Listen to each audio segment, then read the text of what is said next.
मालेगांव में assembly election को आसिफ शेख साहब ने चैलेंज किया था हाई कोर्ट में, जिसका फैसला अभी 2 दिन पहले आया, जिसमें उन्होंने जो उम्मीदवार थे इलेक्शन में जिन्होंने हिस्सा लिया था सबको पार्टी बनाया था।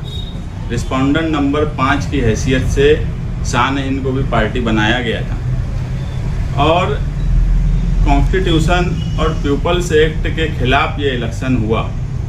इस पर वो पिटिशनर थे, जिस तरह से मुफ्ती इस्माइल साहब रिस्पोंडेंट थे उसी तरह शान-ए-हिंद भी रिस्पोंडेंट थी। हमने जो है पिटिशनर की साइड से 9 जून 2025 को रिप्लाई एफिडेविट हाई कोर्ट में दाखिल किया था, जिसमें हमारा सिर्फ 2 मुद्दे पर हमने एफिडेविट फाइल किया था कि जो इलेक्शन के वक्त में मौजूदा एमएलए ने अपने प्रचार के वक्त जामा मस्जिद से ये कहा था कि खातून क़यादत नहीं कर सकती, खातून को वोट नहीं देना चाहिए। इसी तरह एक पॉम्पलेट बांटा गया इलेक्शन के वक्त कि ख्वातीन को शरीयत के में ये अलाउड नहीं है कि वो इलेक्शन लड़े या उनको यानी वो क़यादत करे। इस तरह का पॉम्पलेट, ये 2 चीज़ हमने हाई कोर्ट में रिप्लाई एफिडेविट के तौर पर दाखिल किया था। मगर जब हाई कोर्ट का फैसला आया जो 64 पेजेस का है, तो हाई कोर्ट के फैसले को मैं और जो हमारे वकील थे उन्हें लगता है कि वो फैसला सही नहीं है, वो चैलेंज होना चाहिए। और इसके लिए क्योंकि उस फैसले में, हाई कोर्ट के फैसले में आसिफ शेख साहब जो पिटिशनर थे उनकी तरफ से तो बातें आई, मुफ्ती साहब जो रिस्पोंडेंट थे उनकी भी बात आई, मगर उसमें शान-ए-हिंद ने जो रिप्लाई एफिडेविट फाइल किया था ना हाई कोर्ट ने उसको रिजेक्ट किया ना हाई कोर्ट ने उसको एक्सेप्ट किया, ऐसा बताया। उस पर कोई बात ही नहीं हुई। और इसलिए अब हम खुद सुप्रीम कोर्ट में हम लीव स्पेशल एप्लीकेशन फाइल करेंगे हमारी तरफ से कि मौजूदा एमएलए ने जो 2 बातें बोली थी जो हमने हाई कोर्ट में बताया, मगर हाई कोर्ट में उस पर कोई फैसला नहीं किया, ना एक्सेप्ट का किया ना रिजेक्ट का किया हमारी बात का। तो उसके लिए हमारे वकला की टीम बातचीत कर रही है सुप्रीम कोर्ट में। सॉलिसिटर ऑफ जनरल जो फॉर्मर थे हरीश साल्वे साहब, उनकी टीम से भी बातचीत हो रही है, वो अभी लंदन में है। उनसे अगर बातचीत होंगी हम उनको सारे पेपर्स देने वाले हैं। मतलब ये है कि हम एक बेंच मार्क बनाना चाहते हैं, लड़ाई पूरी लड़ना हमारा मकसद है। अगर हाई कोर्ट में कुछ बात पर फैसला नहीं हुआ है तो उसको चैलेंज करने का इख्तियार है। अभी तक हमने मुफ्ती साहब के इलेक्शन को हमने चैलेंज नहीं किया था, अब हम खुद चैलेंज करने जा रहे हैं कि हाई कोर्ट ने हमारी बात नहीं सुनी और उस पर कोई रिप्लाई नहीं दिया अपने ऑर्डर में, तो उस फैसले को हम चैलेंज करेंगे।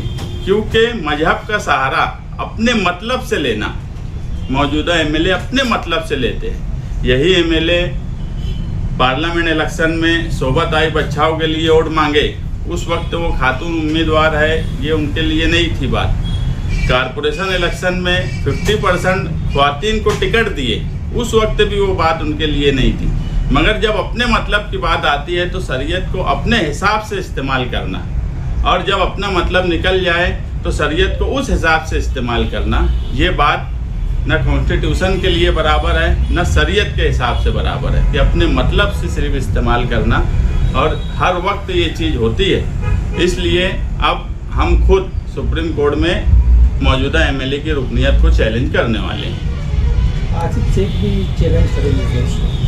अब ये तो वो खुद बताएंगे। मैं बोला कि यार हमने अभी चैलेंज नहीं किया था, हाई कोर्ट में हम नहीं गए थे, हम रिस्पोंडेंट थे, मगर हमने हमारा रिप्लाई दिया था। अब हम खुद उनकी रुकनियत को सुप्रीम कोर्ट में इस हाई कोर्ट के फैसले में जो हमने 9 जून 2025 को एफिडेविट फाइल किया था, उस पर हाई कोर्ट के जज का कोई फैसला नहीं आना, ये हमको लगता है कि हमारे साथ अन्याय हुआ है, इसलिए उसको चैलेंज करना चाहिए। अब आसिफ शेख साहब क्या करेंगे ये उनका फैसला है। जिन मुद्दों को आसिफ शेख ने लेकर पिटीशन दाखिल की उसके ऊपर हाई कोर्ट ने जो अभी जजमेंट दिया, तो सुप्रीम कोर्ट में जाते वक्त आपके मुद्दे कुछ अलग रहेंगे या फिर उन्हीं मुद्दों को लेकर आप सुप्रीम कोर्ट में? नहीं, हमारे उनके जो मुद्दे हैं वो उनके मुद्दे पर वो क्या करेंगे वो खुद बताएंगे। हमारा मुद्दा सिर्फ ये है कि जो इलेक्शन के वक्त इन्होंने खातून को वोट नहीं देना, इस तरह की जो बयानबाजी की, इस तरह के जो पॉम्पलेट बांटे, हम सिर्फ इतने मुद्दे पर ही सुप्रीम कोर्ट में चैलेंज करने वाले हैं। आपको उम्मीद है कि सुप्रीम कोर्ट यानी हाई कोर्ट में ये नहीं मिला तो सुप्रीम कोर्ट में आपको राहत मिलेंगी या फिर कोई? हाँ, मुझे पूरी ऑर्डर पढ़ने के बाद हमारी लीगल टीम, हमारे सीनियर काउंसिल से मैं कल मुंबई में मिला, उनका भी ये बोलना है कि जिस मुद्दे पर सबसे अहम फैसला होना चाहिए था, उस मुद्दे पर हाई कोर्ट ने शान हिंद के रिप्लाई पर कोई ऑर्डर नहीं किया, इसलिए ये ऑर्डर हर हाल में चैलेंज होगा।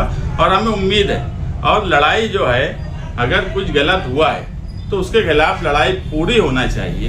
कितना वक्त लगेगा, कितना वक्त हो गया, इन सब से हटकर अगर कोई गलत चीज़ है तो हमें जो कानूनी तौर पर जितना हमें इख्तियार है, सुप्रीम कोर्ट तक हमारे पास इख्तियार है, हम वहाँ तक लड़ाई लड़ेंगे।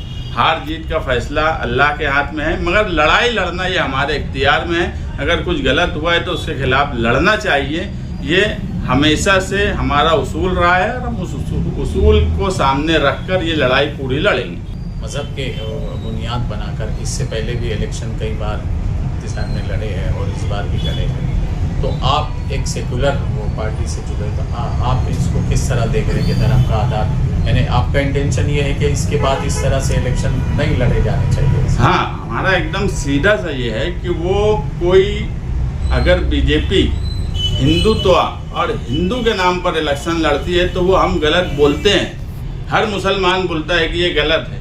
इसी तरह अगर कोई मुसलमान बनकर सिर्फ धर्म के नाम पे इलेक्शन लड़ता है, मैं जो बीच में एक बात बोला कि हम एक बेंच मार के सुप्रीम कोर्ट तक जाना चाहते हैं कि इस देश में अपने अपने मतलब से जो आदमी को जब समझ में आता है, वो फिरका परस्त पार्टी हो, वो अपने मजहब का इस्तेमाल करती है। जब मुस्लिम फिरका परस्त पार्टी होती है या मुस्लिम लीडरशिप फिरका परस्त होती है, वो अपने हिसाब से उसका इस्तेमाल करती है, तो फिर पीपल्स एक्ट 1951 का मतलब क्या रह जाता है? ठीक है, हाई कोर्ट ने अपने हिसाब से फैसला की, वो हाई कोर्ट का अपना इख्तियार है, मगर मुझे पूरी उम्मीद है कि ये पिटीशन हमारा सुप्रीम कोर्ट में टिकेगा और इसका अच्छा रिजल्ट आएगा।